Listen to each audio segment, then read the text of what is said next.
অন্নপূর্ণা ভান্ডার প্রকল্পে অনিয়মের অভিযোগ, জামুরিয়া বিডিও দপ্তরে তালা লাগিয়ে বিক্ষোভ।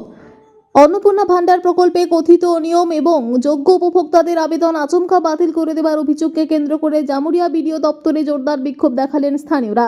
বিক্ষোভকারীরা বিডিও দপ্তরের মূল গেটে তালা লাগিয়ে নিজেদের ক্ষোভ প্রকাশ করেন। বিক্ষোভকারীদের অভিযোগ, প্রকল্পের সুবিধা পাওয়ার যোগ্য হওয়া সত্ত্বেও বহু প্রকৃত দরিদ্র উপভোক্তার আবেদন আচমকা রিজেক্ট করে দেওয়া হচ্ছে। অন্যদিকে যারা প্রকল্পের সুবিধা পাওয়ার যোগ্য নন তাদের পরিবারের সদস্যরা সুবিধা পাচ্ছেন বলেও অভিযোগ ওঠে। বিশেষ করে কয়েকজন পুলিশ আধিকারিকের পরিবারের সদস্যরা অন্নপূর্ণা ভান্ডার প্রকল্পের সুবিধা পাচ্ছেন বলে দাবি করেন বিক্ষোভকারীরা।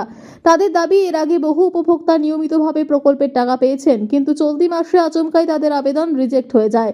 রিজেকশনের কারণ জানতে সকাল প্রায় 10টা থেকেই তারা বিডিও দপ্তরে উপস্থিত ছিলেন।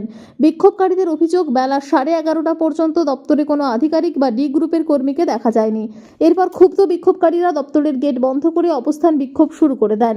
বিক্ষোভকারীদের মূল দাবি, যাদের আবেদন রিজেক্ট হয়েছে তাদের প্রত্যেককে বাতিলের সঠিক কারণ জানাতে হবে। বিক্ষোভকারী সৌমিত্র চট্টোপাধ্যায় তরসি গ্রামের বাসিন্দা বলেন, এখানে যারা দাঁড়িয়ে আছেন তাদের পরিস্থিতি দেখলেই বোঝা যায় তারা প্রকৃতপক্ষে প্রয়োজনীয় সুবিধার দাবিদার। এখন জয়েন্ট ভিডিওর সঙ্গে আলোচনার মাধ্যমে সমস্যার সমাধান হয় কিনা সেদিকে তাকিয়ে রেখেছেন বিক্ষোভকারীরা। যারা পাওয়ার যোগ্য, এখানে যতগুলি আছে দেখে মনে হয় না কেউ বিশাল ধনী করে, তারা পাওয়ার যোগ্য, তারা কেন পাচ্ছে না এটা তো প্রত্যক্ষ কারণ দেখাতে হবে। এমন অনেক উদাহরণ আছে যেখানে পুলিশ অফিসারের বউ তিনি পেয়েছেন অন্নপূর্ণা ভান্ডার বিগত 3 মাস ধরে। তাহলে পরে আমাদের মাননীয় মুখ্যমন্ত্রীর কাছে বড়জোরে অনুরোধ যে হয় দেন সবাইকে, না হয় সবারই বাদ দিয়ে দেন। আমাদের 35 বছরও দেখা, 15 বছরও দেখা, এই 110 দিনও আমাদের দেখা হচ্ছে। অভিজ্ঞতাটা খারাপ করে দেবেন নাই, কারণ আপনারা জনগণের ভোটে এসছেন এমন কোনো না।